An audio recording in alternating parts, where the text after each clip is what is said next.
बीडमध्ये धनंजय नागरगोजे या शिक्षकाने गळफास घेत आत्महत्या केली होती। पोलिसांनी या शिक्षकाची तक्रार नोंदवून घेतली नव्हती। आता जिल्हाधिकाऱ्यांच्या आदेशानंतर या पोलिसांवर गुन्हा दाखल होणार आहे। मात्र या शिक्षकाने सुसाईड नोटमध्ये ज्या मुंडेंचा उल्लेख केला होता त्या मुंडेंवर कारवाई कधी होणार आहे हा प्रश्न मात्र अजूनही अनुत्तरित आहे।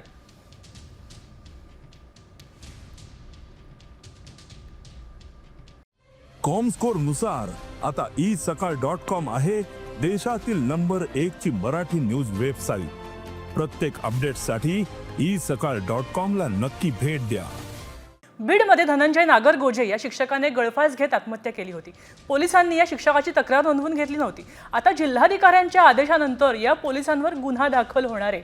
मात्र या शिक्षकाने सुसाईड नोटमध्ये ज्या मुंडेंचा उल्लेख केला होता त्या मुंडेंवर कारवाई कधी होणार आहे हा प्रश्न मात्र अजूनही अनुत्तरित आहे।